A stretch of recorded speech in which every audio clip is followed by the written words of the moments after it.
Bueno, y vamos a hablar de este hecho que adelantábamos que ocurrió en una vivienda particular de Gaboto al 6300.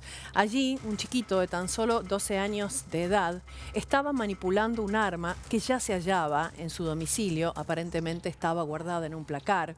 El niño, por curiosidad, según indica su familia, empezó a estudiar cómo manipularla a través de videos de una red social que está al alcance de todos los niños y todos los menores, que es TikTok. Como suele pasar en estos casos, algo salió mal. Terminó el niño disparándose en su cabeza y está internado en el Hospital de Niños Víctor J. Vilela, donde estamos trabajando desde muy tempranito con Natalia Mejía Saldaña. Nati, ¿cómo estás? Buen mediodía. Buen mediodía, Sonia, para vos y para todo el equipo. Exactamente, bien como mencionabas, hablamos de Joaquín, este nene de 12 años que lamentablemente se disparó solo, sin querer, en la cabeza. Bien decías vos, esto ocurrió el domingo a la madrugada. El niño había ido a dormir a la casa de su abuela. Es muy frecuente que él vaya a la casa de su abuela. Y este nene sabía que en esa casa había un revólver, había un arma que era de su abuelo fallecido y estaba muy escondida este arma. Él la empezó a buscar, no es la primera vez que va a la casa, se ve que la empezó a buscar hasta que dio con ella. Y el arma, tenemos que mencionar, según lo que dice su familia, estaba desarmada. Y este pequeño, a través de estas redes sociales, que las consume y mucho, porque la madre decía que Joaquín es un niño muy travieso, muy curioso, hace varios desafíos con lo que se le presenta en las redes sociales, sabía cómo montar el arma, y así fue que lo hizo a escondidas, lo hizo solo porque su abuela en ese momento no estaba con él. Esto fue en la habitación de ella. Cuando escucha un ruido, su abuela va a la habitación, siente olor a pólvora, escuchó este ruido, y ahí el pequeño es quien le dice que se había disparado. Y ahí recuerdan que habían ellos mismos escondido el arma hacía mucho tiempo. Se habían olvidado que el arma estaba ahí, pero el pequeño había escuchado que había un revólver en la casa y es por eso que él empieza a indagar y a buscar dónde estaba el arma. Dio con el arma, la logró armar, bien mencionamos de nuevo, con las redes sociales, y ahí es cuando dispara en su cabeza. Los padres fueron quienes trasladaron a este pequeñito primero a Leca y luego fue derivado aquí al Vilela, donde se encuentra internado.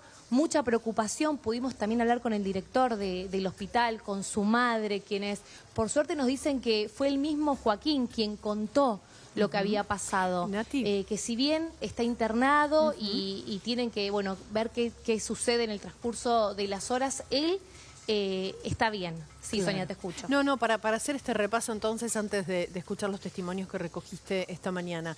El nene entonces, después del disparo, queda consciente, en principio, pero la bala estaba alojada en su cabeza, ¿no?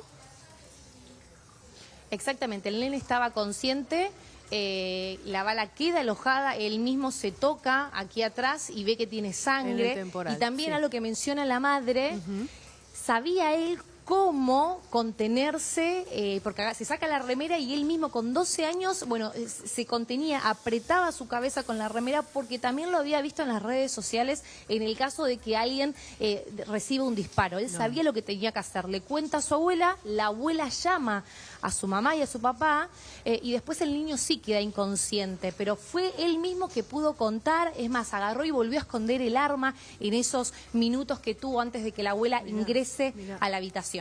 Tan travesura, ¿no? Tan niño que en el susto trató de calmarse la herida y esconder el arma, ¿no? Bien una actitud de infante, de niño. Trato de esconder porque me mandé una macana, hice una travesura y en realidad ahora la vida está en riesgo. Escucha, Nati, si querés ya podemos empezar a compartir los testimonios. Hablaste un rato largo con tu mamá, con la mamá, ¿no? Que le contaba lo de las redes sociales. Sí.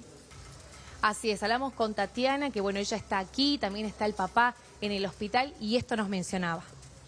Y mi hijo vivo, gracias a Dios, vivo. No te puedo decir fuera de peligro porque él recién lo intervinieron ayer, lo operaron ayer. Le sacaron la bala, se la sacaron. Son horas críticas que hay que esperar que no tenga hemorragias, que no haya nada de eso. Joaquín habla, Joaquín se mueve, Joaquín contó todo, él solo. Él ayer salió y ya una vez que salió de la anestesia se puso a contar él. ¿Qué es lo que les contó? ¿Cómo fue? Él se va a dormir todos los fines de semana a la casa de mi mamá o en la semana y está y comparte y está, le gusta estar con mi mamá. Y él se fue a dormir a la casa de mi mamá. Y nosotros hace mucho tiempo tenemos el arma que era de mi suegro falleció, mi marido se quedó con el arma que era del padre.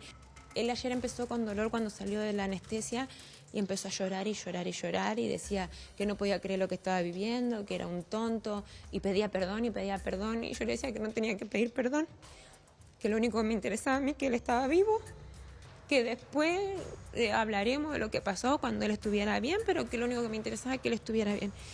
Él sabía que estaba ahí y que ya en otra oportunidad que estuvo solo, él ya la estuvo buscando.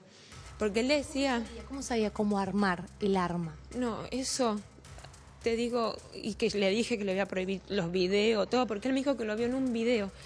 En las redes.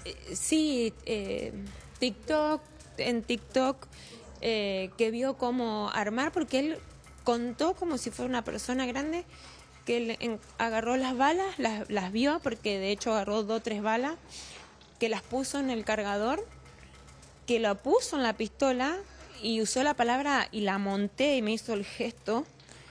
Dice, y estaba pesada el arma, dice, te das cuenta que era de verdad.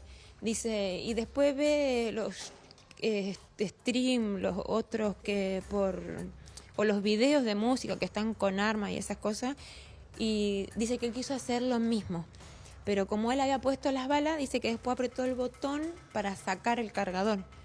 Pero ya había montado el arma y le había quedado una bala en la recámara. Y dice que él empezó a hacer gestos y a hablar como los del video.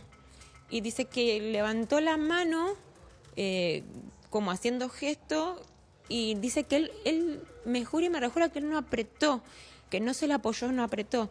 Dice, mami, sentí el coso, explotó, dice, y el arma voló y se dio contra el placar y él se cayó en la cama. Y dice que sentía que flotaba. Y dice, estaba aturdido y se acordó automáticamente de la abuela, que iba a venir la abuela y lo iba a retar. Dice que se levantó y agarró el arma y la guardó en la funda y llegó a donde estaban las cosas. Y dice que dejó ahí, se sentó en la cama y en eso entró mi mamá y que había olor a pólvora y había como un humo. Y mi mamá no entendía nada y le preguntó qué pasaba. ¿Qué hiciste?, le dijo. Y él agarró y dijo, abuela, me pegó un tiro. La bala le ingresó por la sien y le perforó el cerebro y fue hacia arriba y salió por el cráneo y quedó entre el cráneo y no me sale esto, el cuero cabelludo. Bueno, impresionante el testimonio de Tatiana, de la mamá de este chiquito de 12 años, ¿no? Donde relata efectivamente, ¿no? Aparte de la manipulación, la curiosidad. Toda la vida se ha dicho que las armas las carga el diablo, ¿no? Esto es para hacer hincapié en lo peligroso que es tener un arma en casa, porque los niños, por pura curiosidad, pueden ir, buscarlas, tomarla y en este caso, sumado a las redes sociales, manipularla. Es un doble debate que nos obliga como adultos a abordar. Por un lado, la tenencia de armas a escala hogareña, que aún con la tenencia legítima de quienes hacen los cursos correspondientes, siempre es un peligro latente. De hecho, hay muchos incidentes intrafamiliares cuando hay un arma. Y lo segundo es algún tipo de control, sin ser invasivo, pero regulatorio de parte de los padres, del tipo de consumo que hacen en redes sociales los chicos. Porque esto es una tragedia, independientemente de que el chico evoluciona bien y que parece estar medianamente compensado, la verdad es que es una locura que tengan acceso a ese tipo de herramientas audiovisuales de ver cómo manipular un arma. Tienen que estar en una canchita de fútbol jugando el fútbol. Tal cual, ¿no? Y digo, las redes sociales que también nos abren a esto, a que aparece cualquier tipo de contenido, ¿no? TikTok, por ejemplo, yo ahí miraba en la legislación, es a partir de los 13 años con permiso de sus padres pueden abrir una cuenta. Este nene ya tenía 12. O sea que en realidad lo primero que hay que hacer es tratar de falsear la identidad para poder obtener una cuenta en TikTok. Que los pibes los van a hacer mucho más rápido que vos, que Guille, que yo, Olvídate. y que la mamá del nene. A nombre tuyo, mío, de cualquier adulto, porque los pibes la tienen reclara y si quieren abrir una cuenta y se las van a censurar porque se dan cuenta que es menor, van a abrir otra con otro usuario, con con otro nombre, y eso ya sabemos que existe, ¿no? Pero además el contenido que hay, cómo armar un arma, cómo manipular un arma, y uno si lo busca, no solamente TikTok es la red social que lo muestra, ¿no? En YouTube también se pueden encontrar este tipo de contenidos, y Nati, eso fue como el disparador, podríamos decir. El arma estaba, no sabía cómo usarla, pero lo aprendió a hacer a través de las redes. Exacto. Él había escuchado que había un arma en la casa de su abuela, que estaba escondida, se acordaba, por eso cada vez que iba, según lo que mencionó la familia, no era la primera vez que este chico, que Joaquín, era muy curioso, buscaba por todos lados, hasta que, bueno, la encontró. El arma estaba desarmada y él logró, ¿no?, montarla toda a través de estos videos que iba consumiendo por redes sociales. Tengo que decir algo importante, igual Sonia escuchaba a Guillermo, a Guille. Si bien el nene va evolucionando, y eso es muy importante, tenemos que mencionar que en este momento lo están trasladando a una sala común, es lo que nos decían hace instantes, así que es una buena noticia también porque va evolucionando de la mejor manera. Bueno, qué suerte. Sí, tuviste la posibilidad de hablar con los doctores del Hospital de Niños, ¿no? Que te contaban un poquitito acerca de su estado de salud. Así es, hablamos con Eduardo Casín, que es el director del Vilela, y que nos contó cómo llegaba Joaquín y cómo está evolucionando. A ver. Bueno, este chiquito ingresó en la madrugada de ayer, derivado desde el Clemente Álvarez, donde había recibido las primeras atenciones, había recibido un impacto de una herida de arma de fuego en la zona temporal, con ingreso, en temporal derecho, con ingreso en esa zona, pero sin orificio de salida. Ingresa al hospital lúcido, compensado, es evaluado por el equipo de neurocirugía. De inicio no requirió ningún procedimiento quirúrgico, pero sí se realizó en el día de ayer al mediodía un procedimiento de limpieza quirúrgica de la zona y la extracción del proyectil. El chico está cursando este postoperatorio en la sala de cuidados intensivos, está bien, digamos, conectado, hasta ahora sin déficit motor, no presenta, digamos, ninguna complicación. De todos modos, esto es muy precoz, el procedimiento se hizo hace menos de 24 horas. Es frecuente que en estos cuadros aparezca o algún sangrado residual o un poco de inflamación en el cerebro, así que habrá que seguir evaluándolo en el hospital, por supuesto. No, inicialmente, si todo está bien, hoy se le va a hacer un control de tomografía y si está todo bien, pasaría a la sala general. En caso de que continúe su tratamiento después en la sala general, serán algunos días más de evaluación. Bueno, y nos comprometemos a seguir con este tema, ¿no? Más allá de la historia de Joaquín en sí mismo, que está evolucionando y acaba de ser pasado a sala, y nos tranquiliza realmente a todos saber que la sacó barata dentro de todo, porque la bala ingresó a su cabeza. Lo que pasa es que, bueno, no atravesó el cerebro, digamos, y entonces zafó.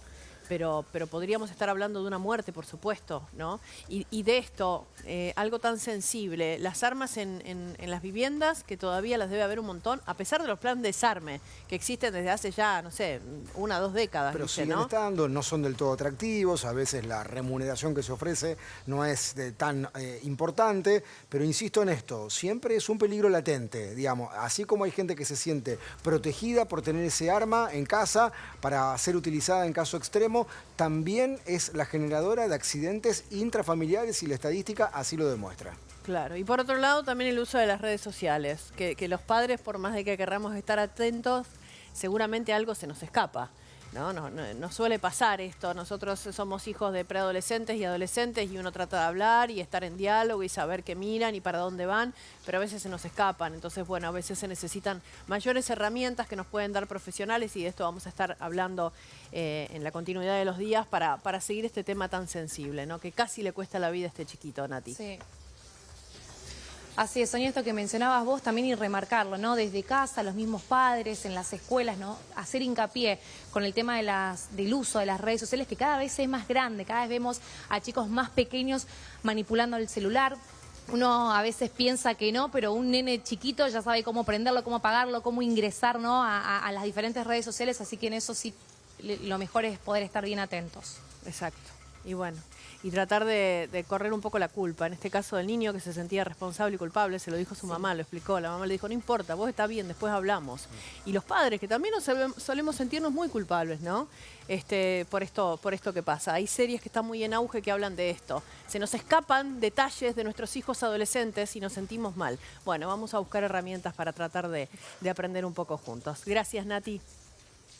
Exacto. Hasta pronto.